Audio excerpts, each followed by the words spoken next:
Welcome to Outside the Fame. I'm Jayme Parker, coming to you from the beautiful Cranmore Mountain in North Conway, New Hampshire. We're going to be going from pitching mounds to moguls with Red Sox World Series champion Keith Foulke. The former All-Star closer was a huge part of that 2004 championship run that crushed the 86-year-old curse.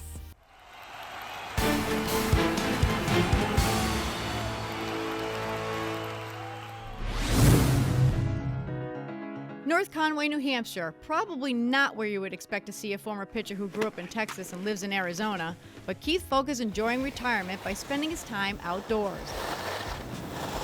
Foulke began his major league career in 1997 with the Giants, but was soon sent to the Chicago White Sox as part of the famous White Flag trade. There, he settled into a reliever role and became one of the league's top closers. In 2004, after playing a season in Oakland where he led the league in saves, Foulke became a free agent, and his timing couldn't have been better. He signed with the Red Sox and became part of Boston's history.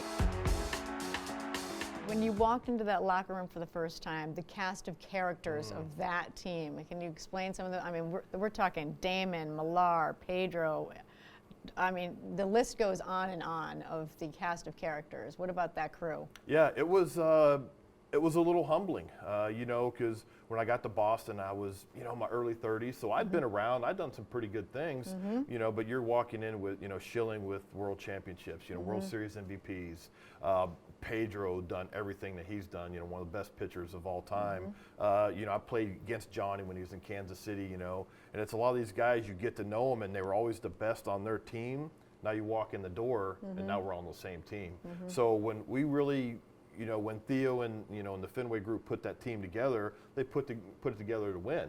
And fortunately we did, but we knew from day one we had the team to go all the way. You were coming off a really good 2003 as well, but personally for you, 2004 was a pretty darn good year for you.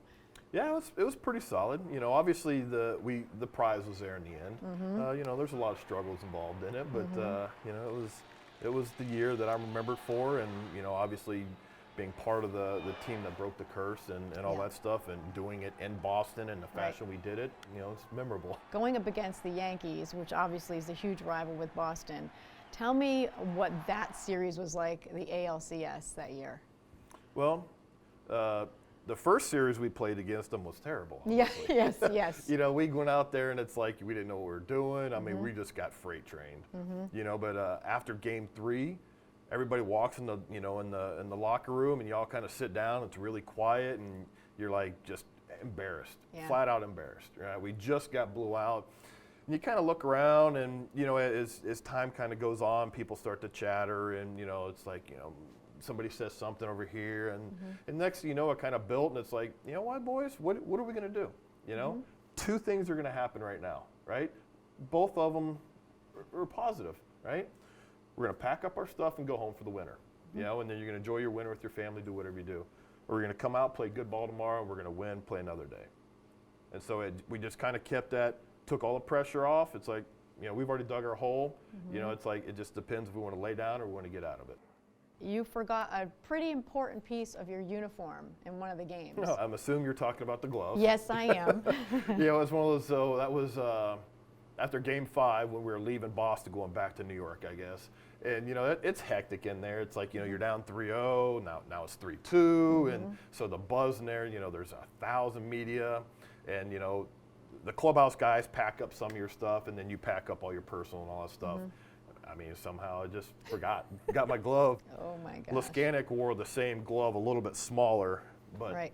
So you had to wear somebody else's glove for like Laskanik's one of the most important games. For Game 6. I know, that's just I like incredible. to tell some people that's why I struggled, because it wasn't my glove. You didn't struggle though, really. Oh, it was a little bit of a. I came back. You came back. I think we ended up striking out Clark to end it with tie and run. I mean, I'd walk 2 guys, which I never do. Yeah. But at that point, I was, that needle was on E already. It was on the peg. Then on to the World Series against St. Louis. They weren't a huge competition for you guys, but it still was very memorable. And you pitched, you won the first game, and obviously eventually. you saved the last game. So you had a very impactful World Series as well. Yeah, and the good thing for us is that we kept that momentum from the Yankee series going. we didn't concentrate on being in the World Series. We didn't think about what was going to happen after it was all done. Go out tonight and play good ball. And we played really good ball. St. Louis made a few mistakes that were pretty important, and we just capitalized on them. We won every night. That's all you want to do. Yeah, be the last team to win the game of the year. Yeah, it was a beautiful sweep, and you were on the mound when that and fielded probably the most memorable out in Red Sox history. I agree. No, it honestly is true. I mean, that's what everybody remembers. And then, of course, there's the moment where Jason runs up to you on the mound and wraps his legs around you, which I'm extremely proud of that. Which is probably one of the most famous pitchers in Red Sox history, too. So just talk about that final out. I mean, what was going through your mind? I always tell people, it's funny, when you release a pitch, you know if it's a quality pitch or not, right? And I threw this ball, and I'm like, this ball is going to be up and out of the zone. So I kind of relaxed a little bit, and he swung at it, which surprised me. And then when he hit it, I was like, "Oh my gosh!" I jumped. I'm thinking of that ball going between my legs. Yeah, it's not going this through. Ball will not get by me. I'm jumping, and the ball's like 4 feet off the ground, so I don't even have to jump. I don't even catch it. It's in the tip of the glove. I fumble around with it. Start running over there, and I go to pump once, and I'm thinking, don't throw this away. Maybe a little double pump, a little closer. And as soon as I let it go, it's like, that was it. You knew it. Yeah, you knew I right turned away. immediately, Jason. I was like, That's just that just must have been gives just me chills. I know, me too. Actually, I'm sitting here. That's just. So where is the ball? The famous ball. You have. Yeah. What's what? that? The ball. It's in a safe spot. It's in a safe spot. I hear that it's doing well, and it's all wrapped up. And You it's hear? safe spot. You're in touch with it every once in a while. Yeah. When we come back on Outside the Fame, the celebration is on in Boston. And later in the show, Keith and I hit the slopes. Outside the Fame is brought to you by Ecommerce Solutions, credit card processing made simple. In 2004, with Keith Foulke on the mound, the Red Sox finally ended their 86-year curse. But the party was just getting started. Let's talk about the celebration in the locker room. What was that like? I know you guys were away in St. Louis, so not as great as being in Boston, but what was that celebration like in the locker room? It was, obviously great. It's a lot less than I think what they do now. But after it was all done, you rush around and try and find your teammates to just just to hug them and tell them how much you love them and all that stuff. And the field gets pretty hectic, and so there's people everywhere and trying to find your family and stuff. And but once you get back in the locker room, it's that's kind of when everything kind of goes to the next level. You got all the champagne bottles and goggles. And no, we didn't do goggles at that point. Oh, you're tough. Yeah. You guys are tough. It is funny how much cold champagne stings the eyes. But it's you get all the the front office, and the ownership was down there and seeing Mr. Henry and and Theo and all the staff, and you just keep going around, keep dumping stuff on people and messing up Mr. Henry's hair and all that. And then again it kind of starts to calm down a little bit. You do all your press stuff, all that stuff goes away, and then you have a little bit to kind of actually sit with your teammates, and and then you kind of start to relax a little bit. Next thing you know, Busch Stadium, Anheuser, St. Louis, all that, ran out of beer. What? Yeah. You drank them out of beer? Drank them, spilt them, all that stuff. Gosh. So it really got to a point where you're looking around, you're like, well, we got no more beer. It's like, I guess we'll shower up and go home. Wow. It's just kind of like it peaked, and then it just like, that's it. All right, so fast forward, you guys get back to Boston. Obviously, we talked about the fans and how they're so just, ravenous about their sports teams. You got to experience a parade with the million people that were, that had to be an incredible. Absolutely. Insane. Overwhelming the support that was showed. I get the chills thinking about it, but you're rolling along and you're just looking at, people, they're 50, 100 people deep, and it was just, it was 4 or 5 hours, and it was just so incredible. And, you hear all the stories about, the grandparents or parents, some of them are here, some of them passed, and everybody wants to share their story about, the cemeteries and all that, which is, it's emotional, but the parade over the top, I don't see how it could ever be topped by any other parade anywhere on the planet. you know, being out in the river and you're looking on both sides, you know, Yeah. look at MIT painted their dome and all that stuff, and it's like, look at all these people, you know, and they're swimming in the, you know, in the Charles and you know, hanging off the bridges. It was, you know, I mean, I could go on for hours about Yeah. that. Yeah, it was. Did you realize at the time how impactful this World Series win was going to be, breaking in '86? A little bit. Yeah. You know, the day of that parade, you get it half hour in, you're like, oh my boys, we, you know, we accomplished something extremely important. Staying with us on Outside the Fame, the former All-Star Keith Foulke tries to teach me a thing or two about skiing the White Mountains. We'll be right back.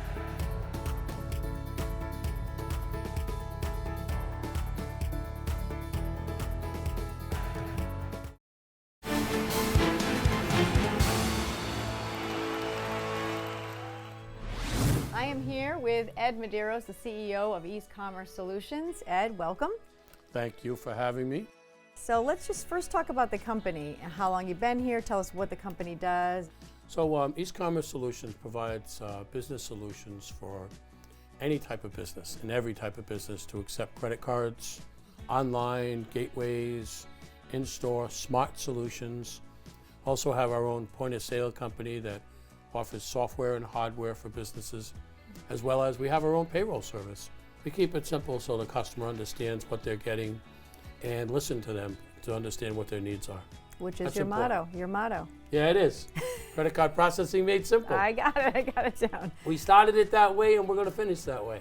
Well, I have known you for a little while, Ed, and you definitely go way beyond the business. You're a very charitable human being, and everybody who knows you knows this about you. I joined you a couple months ago for your turkey run, which is just a huge, inspiring event. Can you tell people a little bit more about the turkey run and what you do? Well, the turkey run was all about providing Thanksgiving dinner for a minimum of a family of 5, and I started out, we were going to feed 500, 200 people, and grew to 500.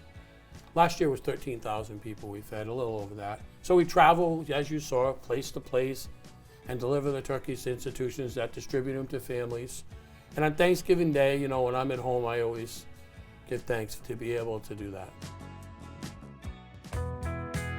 So we're actually here at the beautiful Cranmore Mountain in North Conway, and we're not here to just talk about baseball. We're here to talk about skiing because you have a love of skiing. Can I go that far? Is that okay? Yeah. This was skiing. Skiing. Now that I'm done playing, skiing was a big part of my off-season training. It really was, huh? I hated the run. So I got my training and you know, I did a lot of you know, mountain biking, a lot of skiing. You know, lower half did a lot of skating. My best years were when I skated a lot. When did you first start skiing? Man, that must have been 94. Oh. Being from Texas, I'd never skied. You know, we went up to Colorado, and you know, it's like point them downhill and figure it out. Now, why did you want to ski then if you had never? What was I'd the interest? What was the interest? Never seen snow. Oh, you that's know, cool. and they used to have a big country music festival up in Steamboat, and so you know, growing up in East Texas, and so it's you know, go up there, a little skiing, little you know, beverage, and a little music. What type of skier are you? I'm a solid intermediate. I don't have the leg strength I used to, but my knees still hurt. So I love a groomed trail. So you're going to give me, you know, a few pointers today, right? Try to make me look like Lindsey Vonn or something like that, or? Yeah. I mean, like I told you how I learned to ski. It's Yeah. like, you know, point them downhill and figure it out. All right. Well, we picked the coldest day to do it, so maybe we should just hit the slopes. Yeah, I'm starting to shiver. We're already cold, so it doesn't matter. We're indoors and we're cold, so that doesn't make a lot of sense. But all right, Yeah, that's gonna be fun. we are ready for a good day. So let's hit the slopes, my friend. Let's do it. You don't think this is steep right here? No, this is fun. What? That's what skiing's about, is being able to get in there, get on edge, and carve it up. I thought the fun part was après skiing. I'll carve in behind you. Let's carve it up, whatever that means. Oh, lordy, lordy, lordy.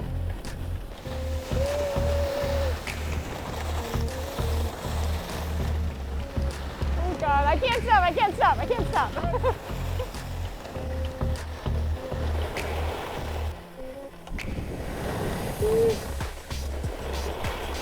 That's golfer, I'm not a very technical skier. You weren't really a technical pitcher either, right? Whatever you have to do to get That's right, that's right. It doesn't have to look pretty.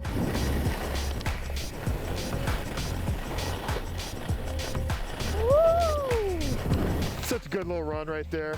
Over here? Woo! Come on in. I thought he wanted me to come to you. Oh, the sun could help us out and come out right now. That would be nice. I'll put in a request. Thank you, thank you. That would be good. Oh, now we're on banding. Woo! Oh, this is definitely too narrow for me. I don't like this. A little icy right there. Oh, I don't like this one.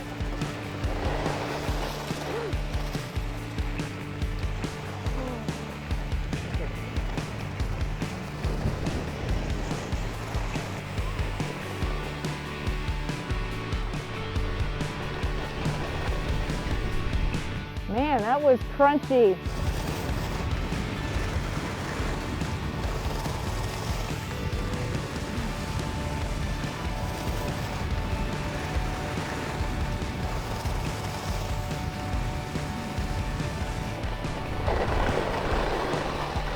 Oh my gosh. Cranmore, baby, 2021. We'll get to the bottom of where the ball is. Where is the ball? He won't tell me. We'll get to the bottom of the mountain a lot faster when we get to the bottom of that story.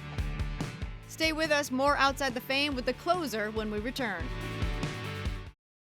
Outside the Fame is brought to you by Ecommerce Solutions, credit card processing made simple.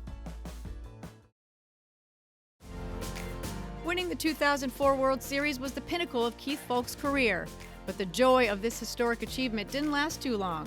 In 2005, personal issues as well as injuries began to take their toll. I went to spring training in 05. The doctor, because they got new medical staff, he's like, I want to operate on your knees. He goes, I don't think you'll make it through the season. They didn't even want me to play. Oh, really? They called me into a meeting, I guess the day we got our physicals or the day after, you know, right at the beginning of spring training. I walk in there and it's Theo, Tito's, the doctors, and it's like the whole front office. I'm like, what? Did I get traded? Did I get fired? What's going on?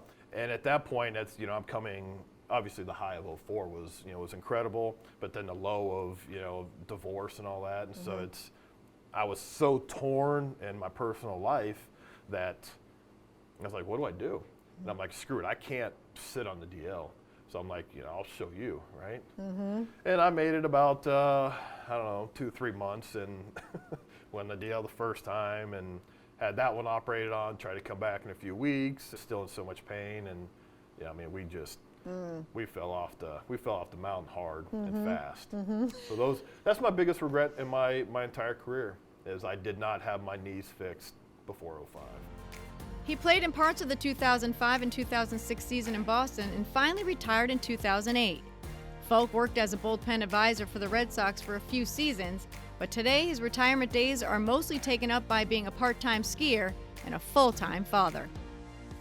Kids are getting older now, so it's, you know, it's starting to get to that point where, you know, they're all playing, you know, trying to play sports or they're all in, you know, into their, you know, hobbies, whatever. So, you know, 3 boys keep me busy. 3 boys. It's, well, we'll go into the family stuff, so tell us about your 3 boys, their names, ages, and what they're into. So Cade is 17 now. He was actually 10 or 11 months when we won. So he was on the field in St. Louis, you know, with me. So that was, got some pretty special pictures with that. Kyler's the next one. Will be almost 13 in March. And Kaysen's the youngest at 11. All right, can I ask a silly question? Are they all Ks? They are. Any of them into baseball? My oldest, he called me, you know, September of, 2018. It's like, Dad, I want to start playing baseball again. Wow. You know, they played in Little League and stuff, but I was like, all right, buddy, you know, let's get after this. And my middle son is, you know, showing interest. He wants to start playing again, so. Do they have some potential? There's always potential. There is always potential. Potential is a dangerous word. It is. I got a good idea. Yeah? Let's scrap the skiing for the rest of the day. My legs are a little bit burning, a little cold, a little challenging for me. I got a better idea for Okay. us. We can take on a new challenge and something that's a little bit more my speed. You ready for that? What do we got? We got Tubing. Tubing. What do you think? I think that's a great idea. We're just gonna fly down the hill. Let gravity take Don't over. have to do much work. I'm all for that. It was a long morning. I'm all for that too. Let's hit it. Come and help us. Am I supposed to hold myself up? If you guys come coming at the end too fast, drag your feet for me, okay? No, Yep. what's boring? Oh my God, I want to go backwards! Turn around! Turn it around! Oh my God! Go! Go! Go!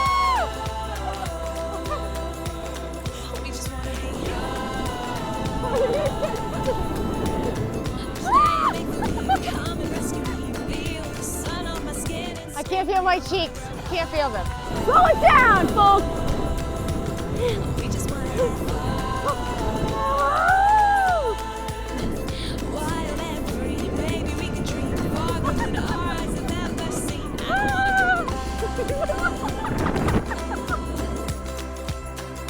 Keith, what a day. The conditions were beautiful. Thanks for coming all the way from Arizona, from the hot, to get to the cold with me.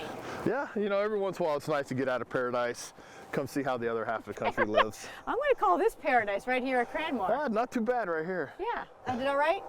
Yeah. All right, Yeah. all right. Might want to put on some weight if you want to, if you want a chance of winning. I'll try to beef up. Gravity wins every time, I'm telling you. Pasta, get me some pasta. Well, thank you so much. It really was fun hanging out with you and getting to know you a little bit better. Well, thank you, man, for having me. Had a great time. All right, Outside the Fame is out.